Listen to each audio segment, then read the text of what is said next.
بسم اللہ الرحمن الرحیم۔ السلام علیکم محترم سامعین کرام، امید ہے آپ سب لوگ اللہ کے فضل سے کرم سے ٹھیک ٹھاک ہوں گے اور خوشحال زندگی گزار رہے ہوں گے، اور دعا کرتے ہیں کہ یا اللہ ہماری جتنی بھی بہنیں ہیں، جتنے بھی بھائی ہیں جنہوں نے ہمیں کومنٹ کیے ہیں یا نہیں کیے، ان سب کی تمام پریشانیاں، دکھ تکلیفیں دور فرما دے، آمین۔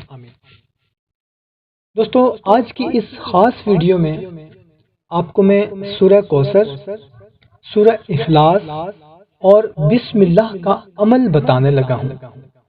عمل بتانے سے پہلے اگر آپ چاہتے ہیں آپ کو آپ کی ہی پریشانیوں کے لیے، آپ کے مسائل کے لیے، آپ کی حاجت کے لیے گھر بیٹھے ہی اس کا حل بتایا جائے، اس کے لیے ہمارے چینل کو سبسکرائب کر لیں اور گھنٹی کو بھی لازمی دبا دیں تاکہ ہمارے چینل کی جو بھی اپڈیٹ آئیں وہ آپ کو سب سے پہلے ملتی رہیں۔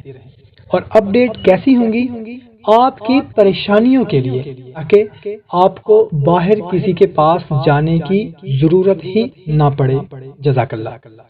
محترم خواتین و حضرات، شروع کرتے ہیں آج کا عمل۔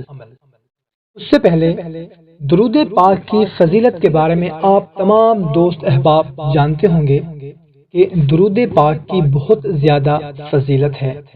آئیں سب سے پہلے ہم سب مل کر آپ نبی کریم صلی اللہ تعالی علیہ وسلم کی بارگاہ میں درود پاک کا نذرانہ پیش کرتے ہیں۔ اللہم صلی علی محمد وعلی آل محمد کما صلیت علی ابراہیم وعلی آل ابراہیم انک حمید مجید۔ اللہم بارک علی محمد وعلی آل محمد کما بارکت علی ابراہیم وعلی آل ابراہیم انک حمید مجید۔ تو محترم سامعین، آج کا عمل جو ہے وہ ہے سورہ اخلاص، سورہ کوثر اور بسم اللہ کا۔ اپنی قسمت کو کھولنے کے لیے، مثال کے طور پر آپ کا کوئی ایسا کام ہے جو جائز ہے مگر وہ نہیں ہو پا رہا ہے، آپ مجبور ہو گئے ہیں وہ کر کے، مگر کسی بھی صورت میں آپ کو اس کام میں کامیابی نہیں ملی۔ کام مختلف نوعیت کا ہو سکتا ہے مگر جائز ہونا چاہیے۔ کام آپ کا پرسنل بھی ہوتا ہے، کاروباری بھی ہو سکتا ہے، فیملی پرابلمز بھی آ سکتے ہیں، جائز ہونے چاہیے۔ اس کے لیے آپ تمام بہن بھائیوں کو اجازت عام ہے۔ اگر کام جائز نہیں ہے، اس کے لیے نہ آپ کو اجازت ہے اور نہ ہی آپ یہ عمل کر سکتے ہیں۔ تو جائز مقاصد، جائز پرابلمز، جائز حاجات کون سی ہو سکتی ہیں؟ اس میں شادی، رشتہ، اولاد، قرض، بیماری، گھریلو لڑائی جھگڑے، یہ سب ہو سکتے ہیں۔ دکان، کاروبار یہ نہیں چل رہے، یہ سب ہو سکتے ہیں، نوکری وغیرہ۔ لیکن کسی کا کاروبار نہیں چل رہا یا شادی نہیں ہو رہی تو ہم لوگ ہی کہتے ہیں کہ یار اس کی تو قسمت ہی خراب ہے۔ جو بھی کام شروع کرتا ہے فیل ہو جاتا ہے، جہاں بھی رشتہ کرتا ہے ناکام ہو جاتا ہے، یا پھر یار اس کی تو قسمت ہی خراب ہے کہ اس کا تو رشتہ ہی نہیں ہو پا رہا۔ تو یہ ساری باتیں ہوتی ہیں ہمارے فیملیز کے درمیان۔ تو میرے بھائیوں اور بہنوں، آپ لوگوں نے بالکل پریشان نہیں ہونا۔ آج کی ویڈیو میں آپ کو میں ایک دن کا، صرف ایک دن کا ایک مجرب عمل بتانے لگا ہوں، اور جائز مقصد کے لیے اس عمل کو کرنا ہے۔ تو محترم خواتین و حضرات، آپ نے کسی بھی وقت، مطلب کسی بھی نماز ادا کرنے کے بعد، فجر، ظہر، عصر، مغرب، عشاء کوئی بھی کر لیں، نماز ادا کرنے کے بعد کرنا کچھ اس طرح سے ہے، آپ نے نماز ادا کر لی، وہ آپ کی مرضی کہ آپ کون سی نماز کے بعد عمل کرنے لگے ہیں۔ فجر، ظہر، عصر، مغرب، عشاء وہ آپ نے ڈیسائیڈ کرنا ہے۔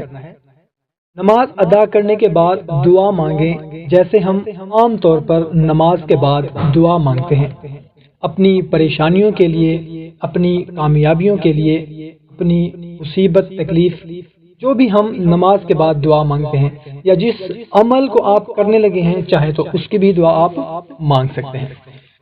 دعا مانگنے کے بعد آپ نے بیٹھ جانا ہے، اور خیال رہے کہ یہ اس وقت آپ نے عمل کرنا ہے جب آپ کے پاس ٹائم ہو۔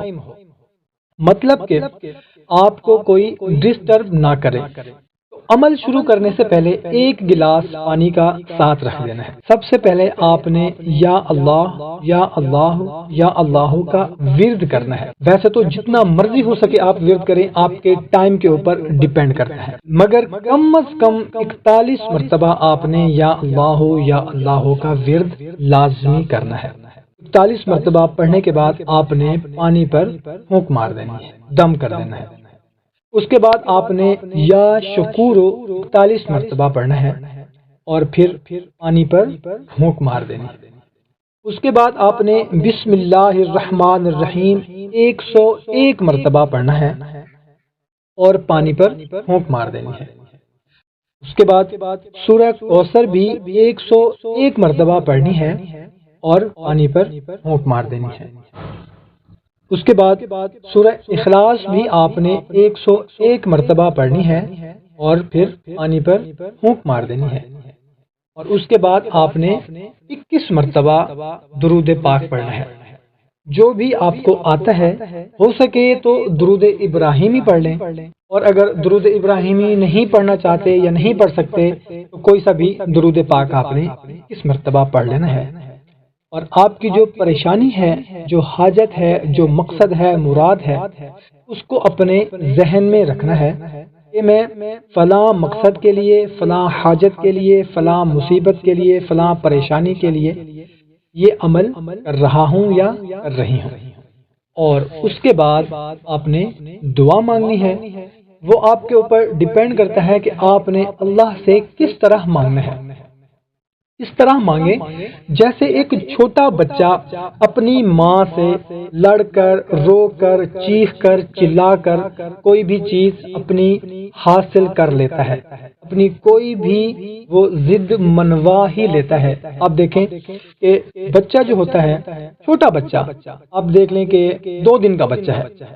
اب 2 دن کا بچہ جو ہے وہ اپنی ماں سے کیسے دودھ کے لیے اس کو مخاطب کرتا ہے، کیسے وہ اس کو آمادہ کر لیتا ہے کہ مجھے وہ دودھ پلائے، اور ماں مجبور ہو جاتی ہے کہ اس کو دودھ پلائے۔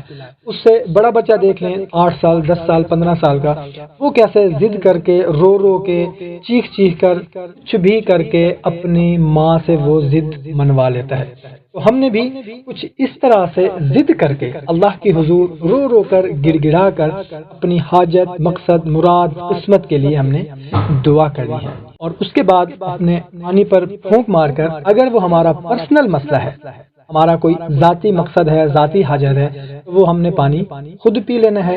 اور اگر وہ آپ کا ذاتی مسئلہ نہیں ہے، پوری فیملی کا مسئلہ ہے، پوری فیملی جہاں سے پانی پیتی ہے، کولر میں یا فریج میں، جہاں سے بھی پانی پیتے ہیں اس میں مکس کر دیں اور پورا گھر پیے۔